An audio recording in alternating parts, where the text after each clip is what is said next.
Hey everybody, Jade here with 101 WRIF The Riff and Riff2 Detroit, and I'm sitting here in this awesome little office room with a couple of the guys from Minus the Bear. They're performing at the Majestic later tonight. Why don't you guys introduce yourselves? I'm Dave. I'm Aaron. And what do you play? Guitar.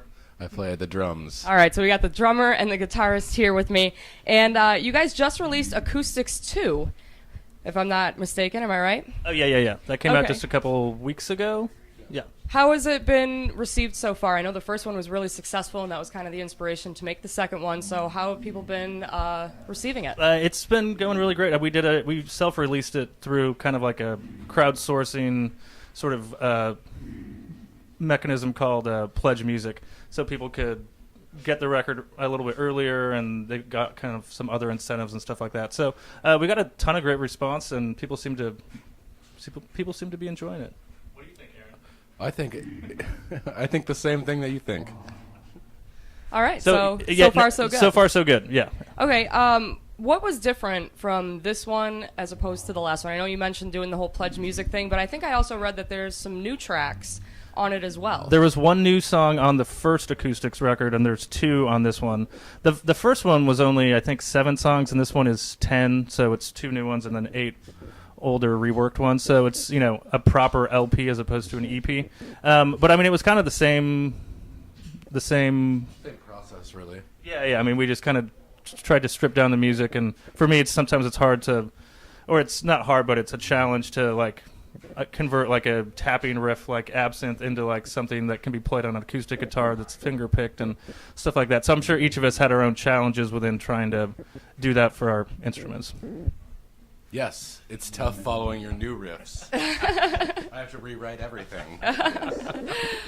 With the new songs that are on the album, are those specifically written to be acoustic tracks? Do you have any intentions of, jamming out while you're on stage to play them, or they're just specifically acoustic? You've always wanted to do the Storm Electric, so maybe at some point we'll do that. But yeah, they were written as acoustic tracks from the get-go. Okay. So that wasn't something that was written while jamming, for writing something else, and then we thought, oh, that could be an acoustic song. Those were just like purely from the ground up acoustic tracks. Do you, with the success of the acoustic albums, do you find that maybe you want to write more songs that are acoustic as opposed to harder rock? This guy probably not, because he's the drummer, so acoustic, you kind of get booted, huh? It's like, I don't get booted. Oh, I'm going to take the mic. No, not at all. The acoustic thing is just something fun to do when we are kind of in transitional periods of records, and I don't get booted. Do I get booted? No. Is that what it's considered? No, not at all. Well, Is that I what feel you're trying like to say to me? no. I just know that sometimes when bands do acoustic things, sometimes the drummer isn't as involved. So how is your involvement in all of this? Oh, no, I mean, Aaron's... On a scale of 1 to 10, I'd say I'm 10. Yeah. There was no booting.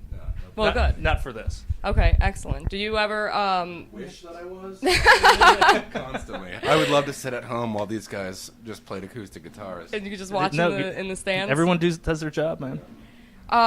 For you, then, is the writing process a little bit different, or at least like adapting to how you're playing music? Obviously, you have a different feel. There's a different mood and everything with an acoustic track. So how does it feel coming from a drummer? Well, definitely, Dave and I write the music for all the songs for the most part. Everyone, contributes their parts, but we write the foundation of the songs. And so when it gets back to the acoustic thing, it's kind of Dave doing his interpretation of what it sounds like to him in his brain, and then I do my interpretation, and then we kind of present it to the rest of the people in that way, for the most part. Yeah. Cool. I like the involvement of everybody. Yeah. And I know that you guys released it on vinyl as well, which is obviously super trendy and super popular right now. So have you guys heard that cassette tapes are making a comeback? And what are your personal thoughts on that? We actually did a run of cassette tapes for our 10-year anniversary tour. We released all of the records, or Suicide Squeeze. It was I think it was Pirates and Gigantic were re-released on cassette, which was hysterical. Yeah. I find it incredibly hysterical. They sold out right away. Yeah, exactly. That's awesome. Yeah. So I was going to ask if it was successful. They actually came up with it. Happened not too long ago, Cassette Store Day, kind of to coincide with Record Store Day. So It's fun. Yeah, no, that seems very like trendy. But the vinyl thing, like, you know, all of our records have always been released on vinyl, and that's always been kind of something that's important to us. So I don't know. Jake's a real connoisseur of that format and is a total turntable nerd. So I love vinyl. Yeah. The cassette tapes I could give or take. I don't even think I own a cassette player. Yeah, exactly. Kind of changing gears right now. I watched the video, and I'm assuming it was your lead singer. I haven't met him, but he was on stage kind of talking about drugs and the drug culture, and hey, like some of your favorite musicians, like they were high. So like, what is your guys' personal stance on just the drug culture? Yeah, what video is this? It was an interview from not too long ago. I haven't. I don't know if I've seen that one. Oh. But I mean, when we're playing on stage and you smell that familiar scent, we're always. I'm always like, oh yeah, someone's having a good time. So it doesn't. I don't know. I guess the culture of it and the kids, to you guys, as long as they're hearing your music, it doesn't matter. Exactly. Yeah, exactly. It seems like we do have a lot of stoner fans, though. You know, and I mean, we totally get that because that's how many of the songs were conceived. That's illegal. Well, it was illegal. Not in Washington. Now That's legal now. So. We have medical here, here in Michigan. So, all right, let's talk a little bit about Detroit. I know you guys have been here a few times. There's a lot of stuff that happens in Detroit and being talked about. So, what are your guys' thoughts on the city and your fans in the city? I mean, is it worthwhile for you to come here? I know some bands just... Absolutely. I mean, we've played here, I don't know how many times from... Yeah, I mean, we played the, St. Andrews a bunch of times, and those shows are always so much fun because that place just gets hot and sweaty and, loud, and everyone goes nuts. So, I mean, those have been some of the, some of our favorite shows, actually, and it seems like the fans are just as loud or, or louder or crazier. They're all singing along. So, I mean, Detroit's always a fun stop for us. Okay, that's good to hear. Yeah. Some people shy away from it. No. All the... We're not scared. Come on. Good. Good to hear. So what's next for Minus the Bear? What do you guys have in store? Obviously, you just released the acoustics album. You said it was kind of something you do in between albums, so does that mean we're working on another LP, or...? We haven't really started on that yet, but that seems to be what we'll be doing when we get home. So we're kind of just...